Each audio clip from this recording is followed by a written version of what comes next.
Welcome to Kael's channel. Today, we're going to dive into the mind of someone from the 4th century, but honestly, his story could have been written yesterday. We're talking about Augustine of Hippo. His life was this incredible journey, right? Full of ambition, desire, doubt, a deep, deep search for meaning that, you won't believe it, still hits home almost 1,700 years later. This one line, it's basically the key to his entire life. It comes from his famous book, the Confessions, and it really sums up everything. You see, Augustine, he had it all, by any standard we'd use today. A great career, people respected him, he had love, but none of it could touch this deep, nagging feeling inside him. This spiritual restlessness that he just couldn't get rid of. Okay, so let's talk about the man himself. Who was this young Augustine? Well, on the surface, he was the guy you'd want to be. Super smart, ambitious, totally climbing that social ladder. But underneath all that success, a profound sense of emptiness was eating away at him. And this inner turmoil, this feeling of what's it all for, it led him to ask a much bigger question. A question about sin. Like, why do we do things we know are wrong? And to figure this out, he tells this amazing, famous story from when he was just a kid. So the story itself is pretty straightforward. When he was a teenager, he and his buddies snuck into a neighbor's orchard and stole a bunch of pears. But here's the kicker, the detail that changes everything. They weren't even hungry. In fact, Augustine is very clear. They had way better pears at home. The ones they stole were gross, apparently, and they just ended up checking them to some pigs. So why on earth would they do that? And thinking back on this, he comes to this really unsettling conclusion. He realizes it was never, ever about the pears. And it wasn't even really about the thrill of doing it with his friends. No, he did it because it was forbidden. He was in love with the crime itself, just the simple, pure act of breaking the rules. And that is the question that just tormented him. Why are we wired this way? Why does doing something wrong, just because it's wrong, have such a powerful pull on us? I mean, this goes way beyond some kids stealing fruit, right? It gets to the very heart of a puzzle about human nature we are still trying to solve today. So that moral struggle sent him on an intellectual one, a search for truth. For a whole decade, Augustine just wrestled with this problem of evil, and it felt like he was just hitting one dead end after another. For a long time, he was all in on a philosophy called Manichaeism, and you can see why. It seemed to have all the answers. It basically said the universe is a big cosmic war between a good god of light and an evil god of darkness. It's a simple explanation for why bad things happen, right? Evil is this big, powerful force out there. But after a while, that answer just didn't sit right with him. And that's when he discovered Neoplatonism, which had this totally radical idea. It said, hold on, what if evil isn't a thing at all? What if it's not some dark god, but just the absence of good, like a corruption or a twisting of what's right? And bam, that was the breakthrough he'd been looking for. The problem of evil wasn't some huge battle happening out there in the universe. It was happening in here, inside the human will. So evil wasn't a force you had to fight, it was a choice. It was about turning your back on what's good. And suddenly, that whole story about the pears, it made perfect sense. The problem wasn't the pears, or his friends, or some dark god. The problem was his own will. You'd think finding the answer would bring him peace, right? Nope.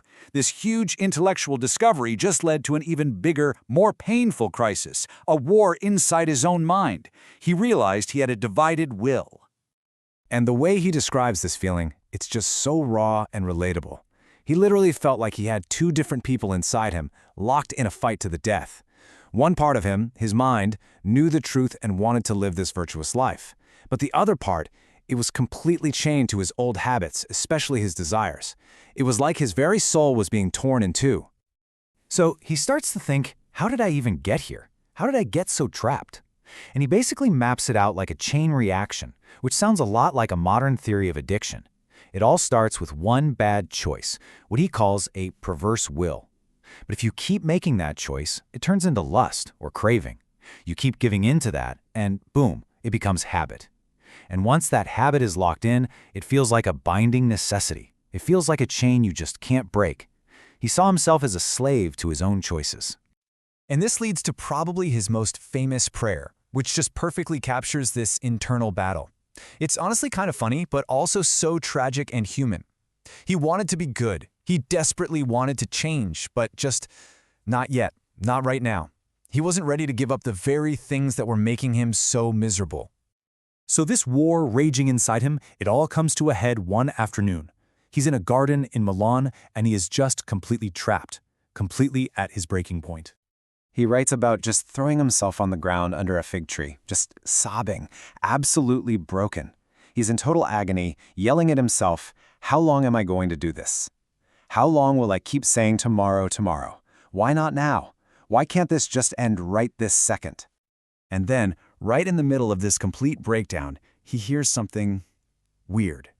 From a house nearby, he hears the voice of a child kind of chanting in this sing-song way, over and over, tolle lege, which in Latin means take up and read, take up and read. Now he's racking his brain. He's never heard a kid's game with that rhyme before. So in that moment, he makes a choice.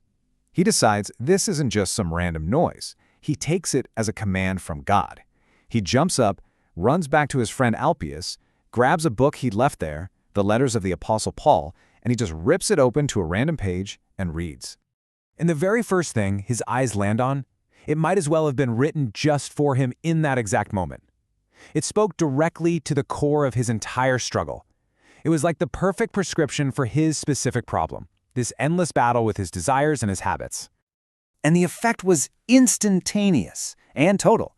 He says it was like a light of pure certainty just flooded his heart. The war inside him, it was over. All the doubt, the division, the years of struggle, it just stopped. And in that one moment of just letting go, of surrendering, he finally found the peace that his restless heart had been searching for his entire life. And this wasn't just some temporary emotional high. His entire life changed direction. The very next year, he was baptized. He gave up his high-flying career. And, well, he went on to become one of the most important thinkers in all of Western history. About 10 years later, he started writing the very story we've been talking about, the Confessions. So when you look at it, Augustine's whole story is this incredible picture of what it feels like to be a divided self. You know that feeling, right? When you know exactly what you should do, but you just can't bring yourself to do it? That feeling of being at war with your own habits, your own desires. It's a story from 1600 years ago, but it leaves us with a question that is absolutely timeless. Where in our own lives do we feel that same struggle, that same restlessness?